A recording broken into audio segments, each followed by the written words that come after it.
اعوذ باللہ من الشیطان الرجیم بسم اللہ الرحمن الرحیم۔ سورۃ البقرہ 143 and 144۔ وَكَذَلِكَ جَعَلْنَاكُمْ أُمَّةً وَسَطًا، اور اے مسلمانوں اسی طرح تو ہم نے تمہیں ایک امت وسط بنایا ہے۔ اب یہ خاص بات کہی جا رہی ہے کہ اے مسلمانوں تم اس تحویل قبلہ کو معمولی بات نہ سمجھو، یہ علامت ہے اس بات کی کہ اب تمہیں وہ حیثیت حاصل ہو گئی ہے۔ لِتَكُونُوا شُهَدَاءَ عَلَى النَّاسِ وَيَكُونَ الرَّسُولُ عَلَيْكُمْ شَهِيدًا، تاکہ تم لوگوں پر گواہ اور رسول صلی اللہ علیہ وآلہ وسلم تم پر گواہ ہو۔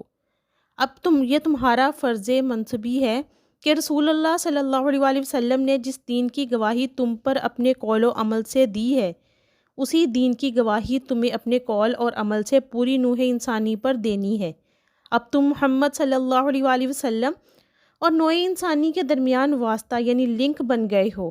اب تک نبوت کا جو سلسلہ جاری تھا، ایک نبی کی تعلیم ختم ہو جاتی یا اس میں تحریف ہو جاتی تو دوسرا نبی آ جاتا۔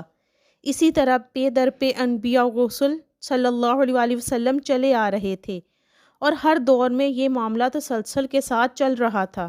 اب محمد صلی اللہ علیہ وآلہ وسلم پر نبوت ختم ہو رہی ہے، لیکن نسل انسانی کا سلسلہ جو قیامت تک جاری رہنا ہے، لہٰذا اب آگے لوگوں کو تبلیغ کرنا ہے، ان تک دین کو پہنچانا ہے، ان پر حجت قائم کرنا ہے، اور شہادت علی الناس کا فریضہ سر انجام دینا کس کی ذمہ داری ہوگی؟ پہلے تو ہمیشہ یہی ہوتا رہا کہ اللہ کی طرف سے جبرائیل علیہ السلام وحی لائے اور نبی کے پاس آ گئے، نبی نے لوگوں کو سکھا دیا۔ اب یہ معاملہ اس طرح ہے کہ اللہ سے جبرائیل علیہ السلام وحی لائے محمد رسول اللہ صلی اللہ علیہ وآلہ وسلم کے پاس، اور محمد صلی اللہ علیہ وآلہ وسلم نے سکھایا تمہیں، اور اب تمہیں سکھانا ہے پوری نوع انسانی کو۔ تو اب تمہاری حیثیت درمیانی واسطے کی ہے۔ یہ مضمون سورۃ الحج کی آخری آیات میں زیادہ وضاحت کے ساتھ آئے گا۔ وَكَذَلِكَ، اسی طرح سے مراد ہے کہ تحویل قبلہ اس کا ایک مظہر ہے۔ اس سے اب تم اپنی ذمہ داریوں کا اندازہ کرو، صرف خوشیاں نہ مناؤ بلکہ ایک بہت بڑی ذمہ داری کا جو بوجھ تم پر آ گیا ہے اس کا ادراک کرو۔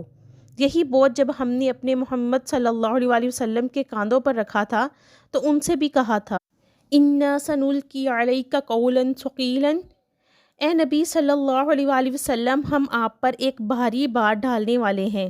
یہی بھاری بات بہت بڑے پیمانے پر اب تمہارے کندھوں پر آ گئی ہے۔ وَمَا جَعَلْنَا الْقِبْلَةَ الَّتِي كُنْتَ عَلَيْهَا، اور انہیں مقرر کیا تھا ہم نے وہ قبلہ جس پر اے نبی صلی اللہ علیہ وآلہ وسلم آپ پہلے تھے، إِلَّا لِنَعْلَمَ مَن يَتَّبِعُ الرَّسُولَ مِمَّن يَنقَلِبُ عَلَىٰ عَقِبَيْهِ، مگر یہ جاننے کے لیے، یہ ظاہر کرنے کے لیے کہ کون رسول صلی اللہ علیہ وآلہ وسلم کا اتباع کرتا ہے اور کون پھر جاتا ہے الٹے پاؤں۔ یہاں اللہ تعالیٰ نے بیت المقدس کو قبلہ مقرر کرنے کی نسبت اپنی طرف کی ہے۔ یہ بھی ہو سکتا ہے کہ اللہ تعالیٰ نے ہجرت کے بعد وحی خفی کے ذریعے نبی اکرم صلی اللہ علیہ وآلہ وسلم کو بیت المقدس کی طرف رخ کر کے نماز پڑھنے کا حکم دیا ہو، اور یہ بھی ہو سکتا ہے کہ رسول اللہ صلی اللہ علیہ وسلم کا اجتہاد ہو اور اسے اللہ نے قبول فرما لیا ہو۔ رسول اللہ صلی اللہ علیہ وآلہ وسلم کے اجتہاد پر اگر اللہ کی طرف سے نفی نہ آئے تو گویا اللہ ہی کی طرف سے ہے۔ بیت المقدس کو قبلہ مقرر کیا جانا ایک امتحان قرار دیا گیا کہ کون اتباع رسول صلی اللہ علیہ وسلم کی روش پر گامزن رہتا ہے اور کون دین سے پھر جاتا ہے۔ اس آزمائش میں تمام مسلمان کامیاب رہے، اور ان میں سے کسی نے یہ نہیں کہا کہ ٹھیک ہے ہمارا قبلہ وہ تھا، اب آپ نے اپنا قبلہ بدل لیا ہے تو آپ کا راستہ اور ہے اور ہمارا راستہ اور۔ وَإِن كَانَتْ لَكَبِيرَةً إِلَّا عَلَى الَّذِينَ هَدَى اللَّهُ، اور یقیناً یہ بہت بڑی بات تھی مگر ان کے لیے دشوار نہ تھی جن کو اللہ نے ہدایت دی۔ واقعہ یہ ہے کہ اتنی بڑی تبدیلی قبول کر لینا آسان بات نہیں ہوتی، یہ بہت بڑا حساس مسئلہ ہوتا ہے۔ وَمَا كَانَ اللَّهُ لِيُضِيعَ إِيمَانَكُمْ، اور اللہ تعالیٰ ہرگز تمہارے ایمان کو ضائع کرنے والا نہیں ہے۔ ایمان سے مراد یہاں نماز ہے جسے دین کا ستون قرار دیا گیا ہے۔ یہ بات اس تشویش کے جواب میں فرمائی گئی جو بعض مسلمانوں کو لاحق ہو گئی تھی کہ ہماری نمازوں کا کیا بنے گا جو ہم نے 16 مہینے بیت المقدس کی طرف رخ کر کے پڑھی ہیں۔ مسلمان تو رسول اللہ صلی اللہ علیہ وسلم کے حکم کا پابند ہے۔ اس وقت رسول کا وہ حکم تھا جو اللہ کے ہاں مقبول ٹھہرا۔ اس وقت یہ حکم ہے جو تمہیں رسول کی جانب سے مل رہا ہے، اب تم اس کی پیروی کرو۔ ان اللہ بالناس لرؤوف الرحیم، یقیناً اللہ تعالیٰ انسانوں کے حق میں بہت ہی شفیق اور بہت ہی رحیم ہے۔ قد نرى تقلب وجهك في السماء، اے نبی صلی اللہ علیہ وآلہ وسلم، بلا شبہ ہم آپ کے چہرے کا بار بار آسمان کی طرف اٹھنا دیکھتے رہے ہیں۔ معلوم ہوتا ہے کہ خود رسول اللہ صلی اللہ علیہ وآلہ وسلم کو تحویل قبلہ کے فیصلے کا انتظار تھا، اور آپ صلی اللہ علیہ وآلہ وسلم پر یہ وقفہ شاک گزر رہا تھا کہ جس میں نماز پڑھتے ہوئے بیت اللہ کی طرف پیٹھ ہو رہی ہو۔ چنانچہ آپ کی نگاہیں بار بار آسمان کی طرف اٹھتی تھیں کہ کب جبرائیل امین تحویل قبلہ کا حکم لے کر نازل ہوں گے۔ فَلَنُوَلِّيَنَّكَ قِبْلَةً تَرْضَاهَا، سو ہم پھیرے دیتے ہیں آپ کو اسی قبلے کی طرف جو آپ کو پسند ہے۔ اس آیت میں محمد رسول اللہ صلی اللہ علیہ وسلم کے لیے اللہ کی طرف سے بڑی محبت، بڑی شفقت اور بڑی عنایت کا اظہار ہو رہا ہے۔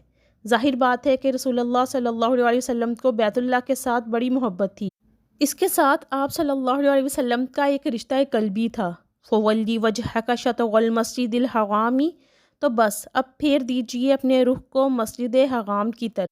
وَحَيْثُ مَا كُنْتُمْ فَوَلُّوا وُجُوهَكُمْ شَطْرَهُ، تو اے مسلمانوں جہاں کہیں بھی ہو تو اب تم اپنا چہرہ نماز میں اسی کی طرف پھیرو۔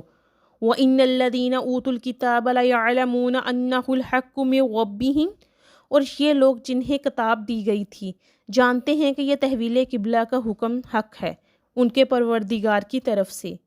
توراۃ میں بھی یہ مذکور تھا کہ اصل قبلہ ابراہیمی بیت اللہ ہی ہے۔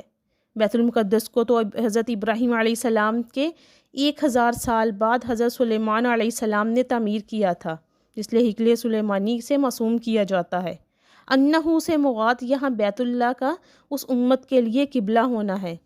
اس بات کا حق ہونا، اللہ تعالیٰ کی طرف سے ہونا یہود پر واضح تھا اور اس کے اشارے توراۃ میں موجود تھے، لیکن یہود اپنے حسد اور عناد کے سبب اس حقیقت کو بھی دوسرے بہت سے حقائق کی طرح جانتے بوجھتے چھپاتے تھے۔